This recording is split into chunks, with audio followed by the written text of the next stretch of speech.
ने बतौर प्रधानमंत्री 12 वर्ष पूरा कर लिए हैं और इस अवसर पर विदेश मंत्री की बात कर लेते हैं। डॉक्टर जयशंकर ने कहा कि पिछले एक दशक में ब्रांड इंडिया को ब्रांड मोदी से ताकत मिली।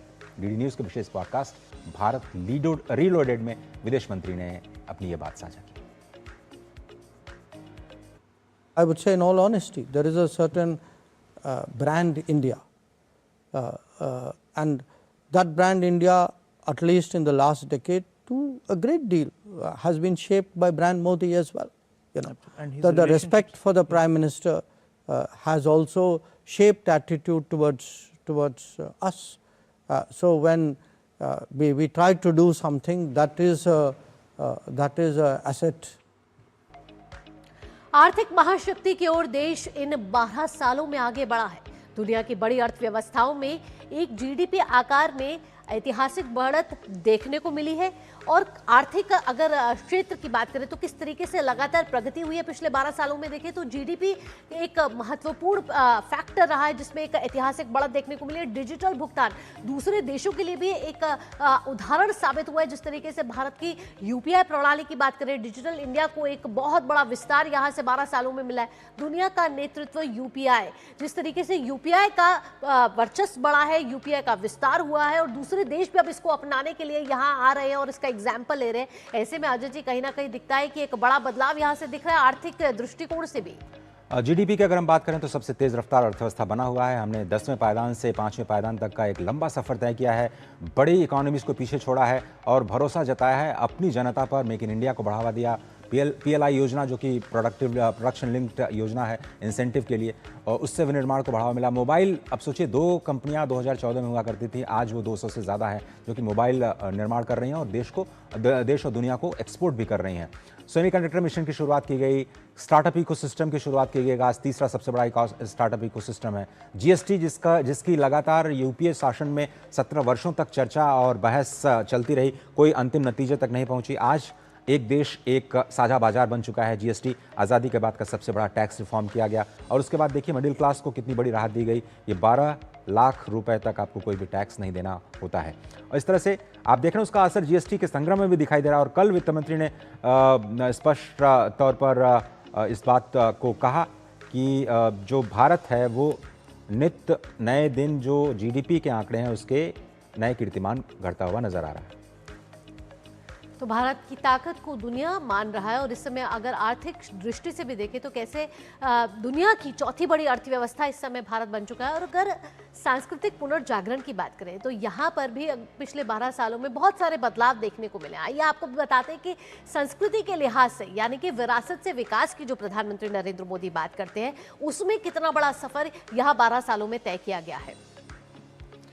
और सांस्कृतिक पुनर्जागरण के 12 वर्ष यानी विकास भी विरासत भी, इसको केंद्र में रख करके योग का विस्तार। सबसे बड़ी बात जो याद आती है वो ये कि जो भारतीय योग परंपरा है उसको हम कैसे अंतर्राष्ट्रीय स्तर पर ले गए और दुनिया के लगभग सभी देशों ने इसका समर्थन किया। अंतर्राष्ट्रीय योग दिवस भारत को मिला प्रधानमंत्री नरेंद्र मोदी की वजह से।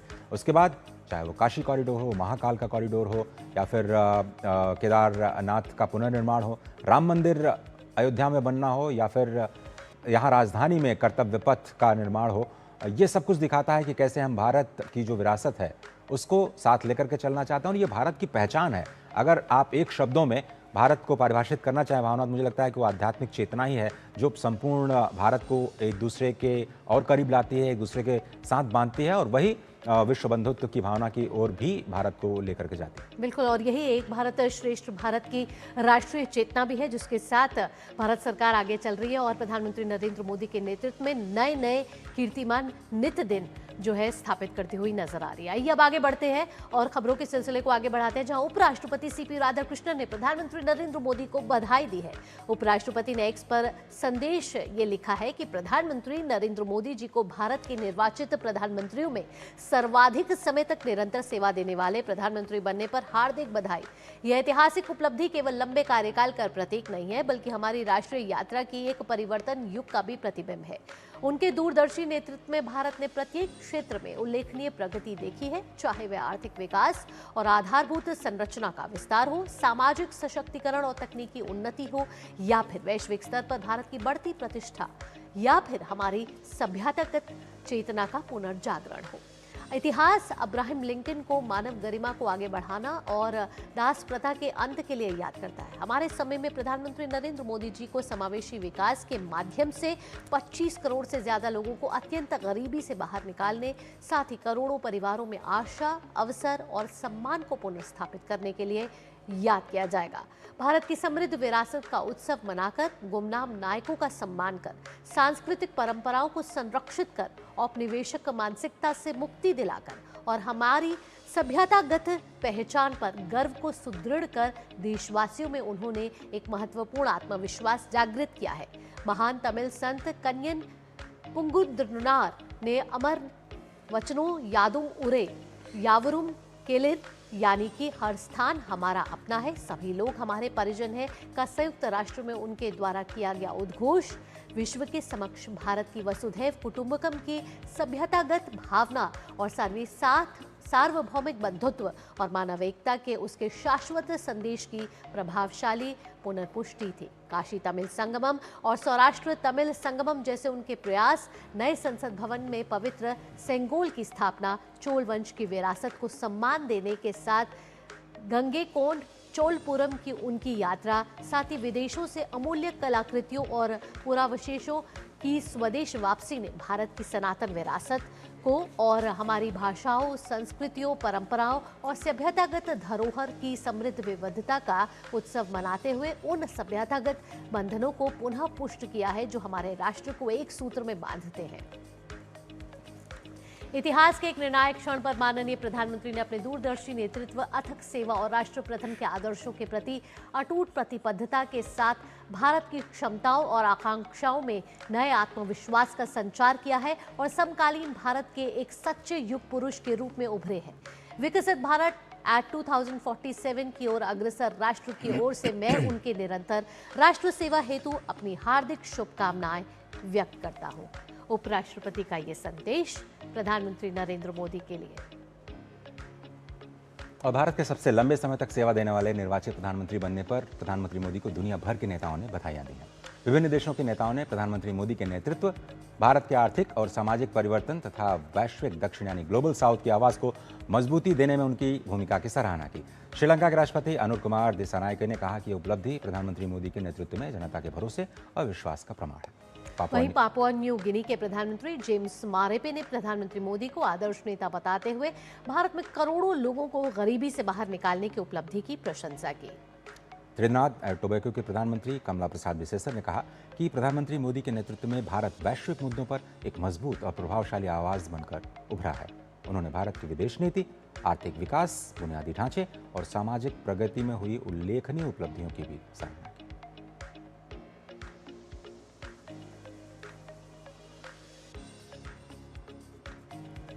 और इस समय देश भर से हमारे साथ हमारे संवाददाता जुड़ गए हैं ज्यादा जानकारी के साथ और इस महत्वपूर्ण उपलब्धि और ऐतिहासिक क्षण के आज हम सब साक्षी बन रहे हैं। इसके साथ हमारे संवाददाता भी हमारे साथ जुड़ रहे हैं। निशांत राय दिल्ली से जुड़ रहे हैं, बिरला मंदिर से, वहीं शैलेंद्र मिश्र भी जुड़ रहे हैं दिल्ली से, हरिकेश बहादुर वाराणसी से जुड़ रहे हैं और साथ ही सुरेखा जुड़ रही है हैदराबाद से और अनीश जुड़ रहे हैं सोनमर्ग से। सबसे पहले निशांत राय का रुख करते हैं। निशांत, आप इस समय बिरला मंदिर में मौजूद हैं और इस समय भारत के लिए ये एक ऐतिहासिक क्षण है क्योंकि पहले प्रधानमंत्री जवाहरलाल नेहरू और साथ ही प्रधानमंत्री नरेंद्र मोदी के कार्यकाल को देखा जाए तो प्रधानमंत्री नरेंद्र मोदी के कार्यकाल ने प्रधानमंत्री जवाहरलाल नेहरू के कार्यकाल से अब वो आगे बढ़ गए हैं। ये एक अहम क्षण है भारत के लिए जिसमें कई उपलब्धियां भी शामिल हैं।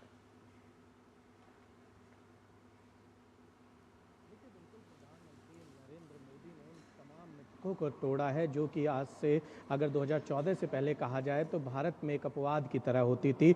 सबसे बड़ी मिथक यही थी कि गैर कांग्रेसी सरकार जो है वो पूर्ण बहुमत से सरकार बनाएगी और प्रधानमंत्री नरेंद्र मोदी ने जिस तरीके से 2014 में मैंडेट लेकर आए, 2019 में जिस तरीके का मैंडेट लेकर आए, ये कहा जा सकता है कि एक बड़ी उपलब्धि इनकी अपनी रही है। सामाजिक, राजनीतिक और आर्थिक तीनों क्षेत्रों में भारत को जिस तरीके से वो सर्वांगीण विकास की ओर लेकर गए, ये भी अपने आप में अतुलनीय है। और पिछले 2014 से लेकर 2026 तक उनका कार्यकाल देखा जाए तो प्रधानमंत्री नरेंद्र मोदी ने उन तमाम पहलुओं को छुआ है जो कि भारतीय राजनीति में राजनीति के लहजे से अछूत माना जाता था और कोई भी नेता उसके पास तक जाने से कतराता था। लेकिन प्रधानमंत्री नरेंद्र मोदी ने उन सभी धारणाओं को तोड़ा है और जिसमें सबसे बड़ी बात, आपने तमाम बातों का भी दर्शकों के सामने जिक्र किया, उससे अलग एक जो महत्वपूर्ण बात है वो है शौचालय निर्माण और दूसरा सफाई को लेकर लोगों को जागरूक करना। खुद झाड़ू लेकर जब प्रधानमंत्री नरेंद्र मोदी बच्चों के स्कूल में झाड़ू लगाने की शुरुआत करते हैं, हमने देखा है कि पूरे देश में एक मूवमेंट खड़ा हो जाता है सफाई को लेकर। उसका असर 2026 में दिखाई दे रहा है कि भारत पहले की तुलना में जो सार्वजनिक क्षेत्र है वहां पर बेहद साफ नजर आने लगा है। आम लोगों में जागरूकता, इसके अलावा अगर शौचालयों की बात करें, शौचालयों को इज्जत घर से जोड़ा गया और गांव-गांव में शौचालयों का निर्माण हुआ जिससे कि महिलाओं को खासकर बेहद आराम मिला और एक तरीके से सम्मान पूर्वक गांव में रहने की आज़ादी मिली। तो प्रधानमंत्री नरेंद्र मोदी ने जिस तरीके से आर्थिक, सामाजिक और राजनीतिक क्षेत्र में बड़े योगदान दिए, लेकिन ये कुछ ऐसे योगदान है जिसमें भारतीय राजनीति में लोग सोचना तक जो है पसंद नहीं करते थे। लेकिन जिस तरीके से उन्होंने ग्राउंड पर जाकर काम किया, उज्ज्वला योजना की बात की जाए, प्रधानमंत्री आवास योजना की बात की जाए, 4 करोड़ से ज़्यादा पक्के मकान गरीब लोगों तक पहुंचाना, उनका जीवन आसान बनाना, इसके अलावा EWS जिसके बारे में कोई भी राजनीतिक दल अपने वोट बैंक के खातिर चर्चा नहीं करता था, EWS का कोटा लाना, ये तमाम चीजें हैं जो नरेंद्र मोदी को भारतीय राजनीति में बाकी लोगों से बेहद अलग बनाती हैं और यही वजह है कि हर बार जनता उनको पसंद कर रही है और तीसरी बार उनको सरकार बनाने का मौका दिया है। चलिए दिल्ली के बाद रुख करते हैं सुरेखा का, जो कि हैदराबाद से हमारे साथ जुड़ रहे हैं। सुरेखा, हम लोग लगातार चर्चा कर रहे हैं आपके साथ कि किस तरह से उत्तर और दक्षिण को और करीब लाने में प्रधानमंत्री मोदी ने बहुत महत्वपूर्ण भूमिका निभाई और अगर हम हैदराबाद से दक्षिण की आवाज़ के तौर पर अगर आपसे समझना चाहें कि कैसे वहाँ पर जो विकास की धारा बही है, क्या कुछ बदलाव, बड़े बदलाव आप लोगों ने महसूस किए हैं पिछले 12 वर्षों में? देखिए, सबसे बड़ी बात यही है कि जब हम बात करते हैं एनडीए घटक दल की, तो फिर एक ही राज्य है आंध्र प्रदेश जहां पर एनडीए की सरकार है, लेकिन बावजूद इसके अगर आप देखेंगे तो विकास कहीं पर दूसरे राज्यों में नहीं रुका है। बिल्कुल उसी तरीके से जो है बाकी राज्यों में भी उसी तरीके से विकास होता हुआ दिख रहा है और प्रधानमंत्री मोदी या फिर जिस तरीके से एनडीए की तरफ से पहले से ही ये कहा जाता रहा है कि बात यहाँ पर जब राजनीति होती है वो सिर्फ चुनाव तक सीमित है, उसके बाद जब विकास की बात होती है तो पूरे देश में होना चाहिए। जब हम बात करते हैं कि जब देश की बात करते हैं, जो डेलीगेशन ऑपरेशन सिंदूर के बाद जब विदेश में भेजा गया था, तो अगर आपको याद हो, शशि थरूर हो या फिर असदुद्दीन ओवैसी, जो हमेशा जो है प्रधानमंत्री मोदी के खिलाफ आवाज उठाते रहे या फिर एनडीए की सरकार के खिलाफ आवाज उठाते रहे, लेकिन ये भी वो डेलीगेशन में थे क्योंकि ये बताना काफी जरूरी था दुनिया को कि एक भारत श्रेष्ठ भारत जो हम बात कर रहे हैं, जहां पर हम भारत की एकता की बात करते हैं, वहां पर हर राज्य से और ऑपोजिशन जो है लोगों की आवाज वहां तक पहुंचाना जरूरी था कि जब भले ही हम लोग पार्टियों से अलग अलग है, हमारे विचार अलग है, लेकिन जब हम बात भारत की करते हैं तो पूरा देश एक साथ खड़ा होता है। तो ये इस तरीके की जो पहल जो की गई है, ये कहीं ना कहीं बताता है कि भारत एक है और जब उत्तर या दक्षिण भारत की बात होती है तो मुद्दे अलग अलग हो सकते हैं जिन पर लोगों के विचार अलग हो सकता है, लेकिन विकास की जब हम बात करते हैं, जब केरलम में जो फ्लड जैसे हालात है, तभी भी हमने देखा कि किस तरीके से जो है